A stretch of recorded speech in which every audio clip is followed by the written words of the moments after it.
Hello, everybody. My name is Pastor Ryan Radke, and this is the midweek message from Messiah Lutheran Church in Mechanicsville, Virginia. Thank you for tuning in.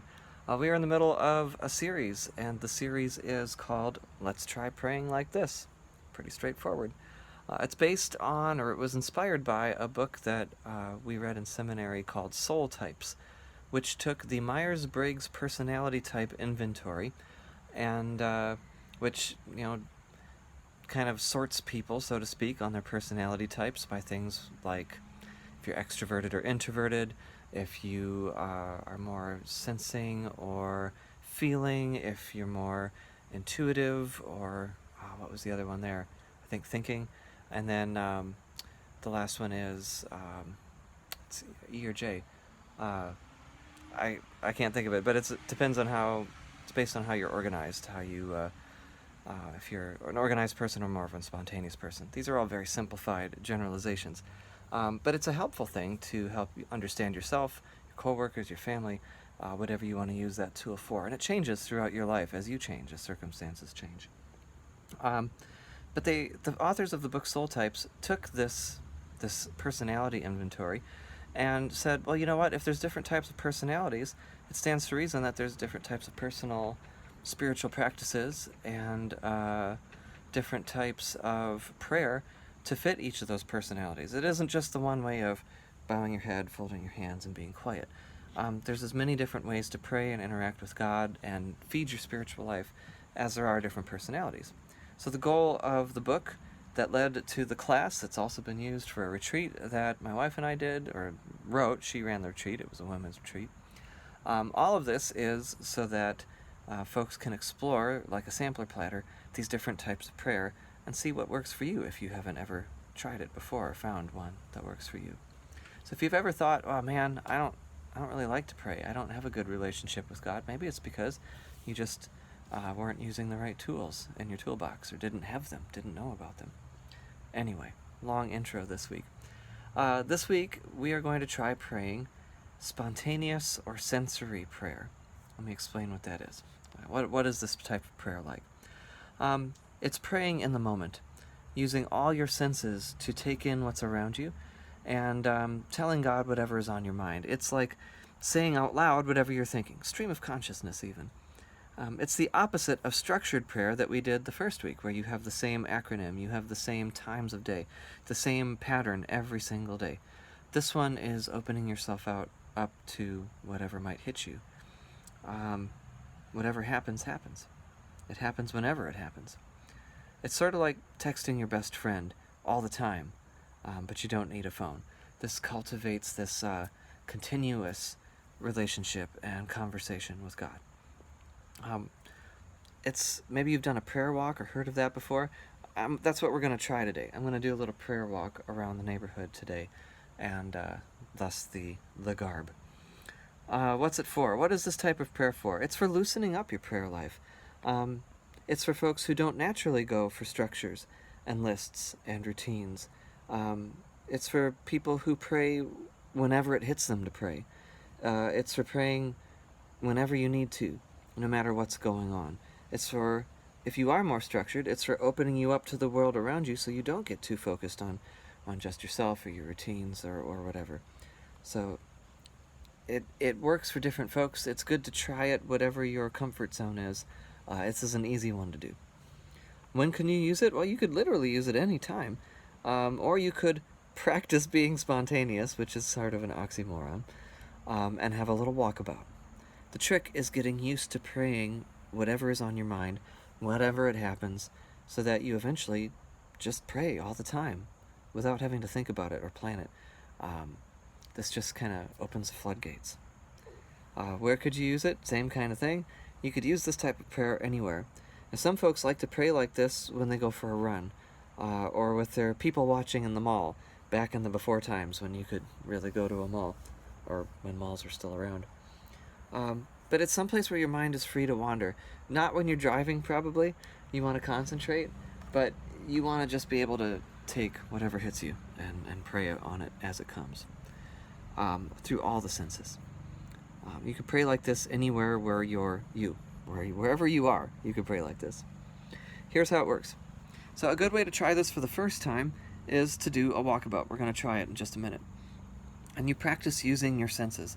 I would recommend really taking 15 to 20 minutes at least. Walk slowly through a building where you work, through a mall, through a store, on a trail, at a park, around your neighborhood. Be careful crossing the streets. By yourself, in a pair, in a group. It doesn't matter if you're an introvert or an extrovert on this one. It'll work either way. You can take a pen and paper with you, jot things down if that helps, and then pray afterwards about what you saw, what you heard, what you felt. Or you can just pray on the fly as you go. The trick, though, is to resist praying why that stuff caught your attention. Don't get caught up in why things caught your attention. Just pray about what caught your attention, what you heard, what you felt, what you saw, what you smelled, tasted, maybe? I don't know if that would come up, but maybe you're in a food court. I don't know. You're at the grocery store. They had a sample. Pray about that. And then at the end, regroup. If you're in a group, gather together and look at what you wrote down or recollect on what you saw, and take turns praying aloud. If you're in a group by yourself, pray alone. And pray about what you saw, what you sensed, what was around you. Or stop at each moment. Every time something hits you, just stop. Make sure nobody's behind you. But just stop and pray about what it is that caught your attention. Let the prayer be spontaneous. However you do it, whether you're alone or with more people, remember, be yourself. Sound like yourself. If you're not used to praying in front of other people, great way to try that, because you're just praying about stuff you saw. Doesn't have to be fancy, but a good place to practice it. But the goal is to be open to praying and listening to God all the time. And just to kind of, like I said, get used to it where you don't even have to think about it anymore. Okay, I'm closing my notes. I'm setting this computer down, and we'll start. I'll just start right here on this porch. I did have a couple ready to go, but I'll start with this computer, which was purchased for me to use by the good folks at Messiah Lutheran Church. And what a blessing it's been to be in their lives, especially now in person. How good it's been to serve alongside everybody, and I'm excited to see where it goes. I have my El Camino Pines shirt on, which is from the Bible camp that we would bring our confirmation students and other retreats and things back in California. It was a good 2.5-hour drive away from where we lived. But it was up on a mountain. It was dusty as heck, but it was a wonderful place, like every other camp I've been to. Special things happen when you're out of your routine, when you're at a place apart, surrounded by God's beautiful creation. And so I give thanks for that. And also my Hufflepuff hat, which connects me to my daughter, this wonderful world of Harry Potter, which teaches deep lessons about how to treat other people around you, what to do to stand up to evil and to forces of darkness.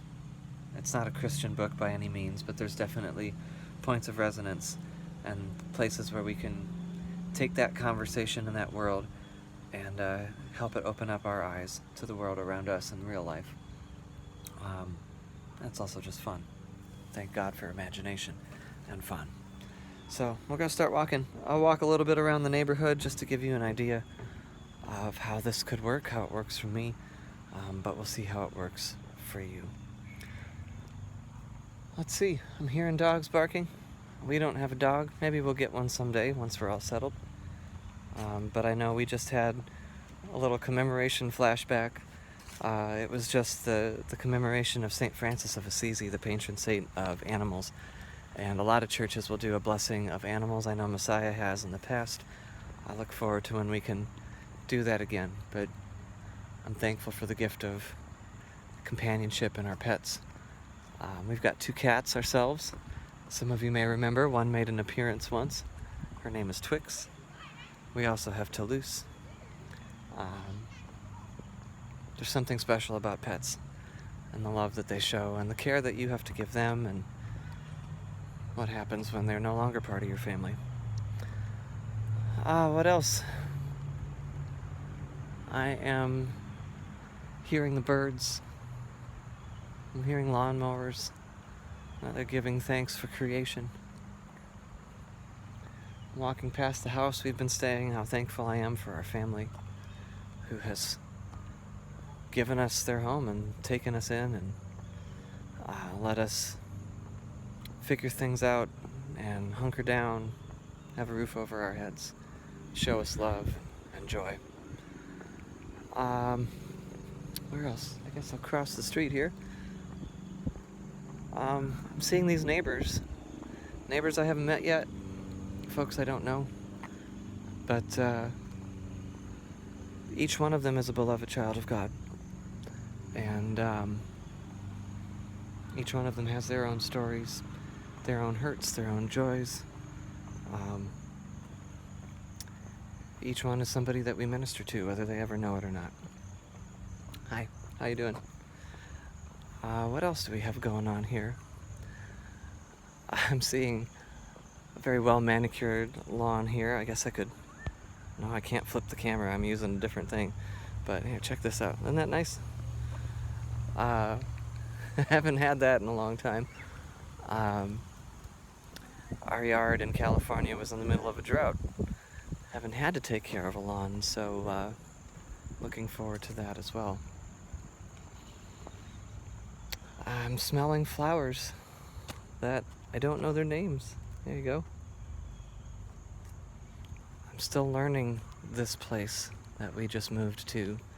Still learning the names of plants, the names of cities, how this is all gonna work, and where people are at. Hey, all right, beautiful dog. So yeah, there's so much to learn anytime you come to a new place. So I'm thankful for this opportunity. I guess my prayer today is one of thanks. Did not plan that, but as I'm walking around, I am mostly feeling gratitude. Hearing the crunch of leaves and I don't know if that was acorns. We had a lot of acorns in our yard in California, but I'm hearing the crunches of that. I'm not sure what to pray about crunching sounds, but autumn is in the air, and that's a beautiful time of year. Walking by a parked police car. I think they must live here. I'm grateful for the police, first responders, those who serve, those who put their lives on the line. I should just say, I'm also realizing I'm talking a lot, but that's kind of how my brain goes. I don't know if on your prayer walk you would talk this much. Maybe you're a little more reflective. I tend to run at high speed sometimes, but that might calm down as a while too. I'm hearing cicadas. I'm hearing more aspects of God's creation. I'm seeing lots of very nice homes, which makes me thankful for this neighborhood, but also makes me think about those who don't have this type of home, for whom this would be a mansion. It's easy to take for granted how much we have. In most parts of the world, we might think, yeah, well, we're not that rich, but compared to a lot of parts of the world, we're downright living in luxury. It's good to hear from brothers and sisters in other parts of the world, hear their perspective. It's good to visit other places when it's safe to travel, even if it's just across the street. You hear stories, you see things on folks' walls that open up new worlds for you. There again, that makes me think of visiting somebody from church on Sunday after service, and just the honor it is to be able to go into people's homes, pray with them, hear what it is they're going through, and get to hear their stories. That's not just something exclusive to pastors. I think that's something that all of us as Christians can and should do. Get outside your bubble. Yeah, there's a magnolia tree. We had those in California.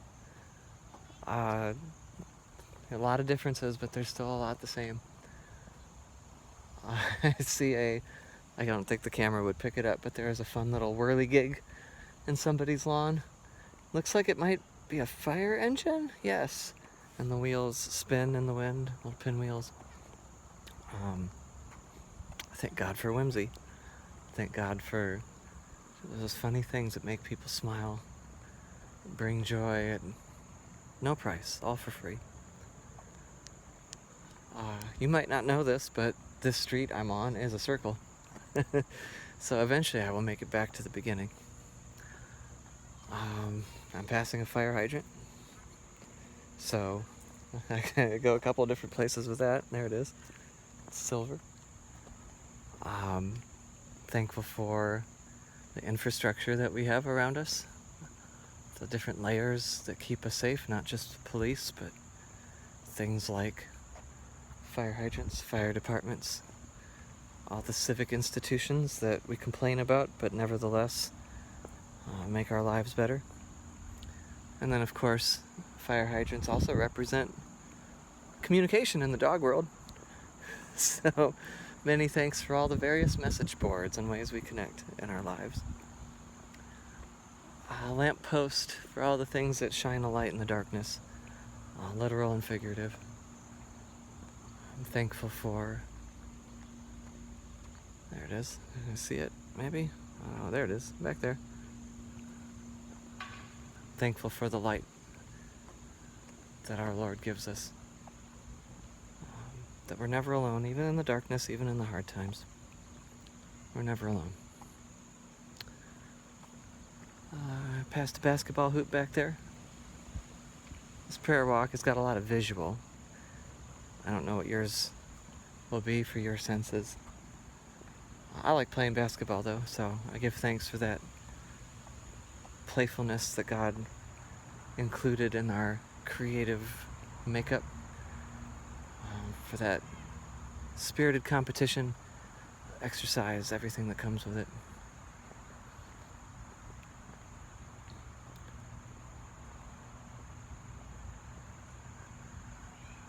I hear kids playing.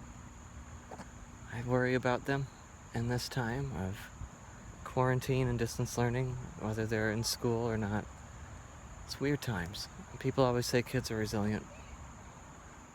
But it'll be interesting to see how this shapes the children of this generation, what they remember from it, what are good memories, what aren't. But I pray for their protection. Not just in body, but also in mind and spirit and heart. Maybe we could learn from them, as I see a couple kids up here just kicking a soccer ball back and forth across the street. They're not worried. But I know they miss their friends. I know they miss their routines. Well, I think I might sign off. I can see the end of the circle in sight. I really hope you try this one. I encourage you to go out in your neighborhood as long as it's safe, sidewalks and stuff, traffic. Maybe you see some things you hadn't before. If you do this on a regular basis, you start noticing changes, differences. You start seeing things maybe you didn't notice before. Maybe you start meeting people, building relationships you hadn't before, with the people or with the town, with the neighborhood. Yeah. I hope you try this one. Maybe some of the other ones weren't your cup of tea, but there was the one week 2, which was praying through the visual arts, TV, movies, sculptures, paintings, letting something outside of you inspire your prayer. This is similar to that in that you're not coming up with it on yourself. You're looking around. You're letting your senses inform your prayer. But this one's different because you didn't pick it. You didn't pick that movie or the show, or you didn't go to a museum and go to your favorite corner or pick up an art book. This one, you're on full receive mode. So I do hope you try this one. I am more of an organized person typically. This probably wasn't number one on my list of most comfortable prayers, but you know what? Every time I do it, I get something good out of it. You've just had me go in a circle and talk in circles. I rambled a lot. I hope you get something out of this. That's my prayer for the day. This has been spontaneous and sensory prayer, and I'll be praying for all of you. I hope you're praying for one another. Continue to take care of each other, and we'll do this again next week with another type of prayer. Take care. See you next time.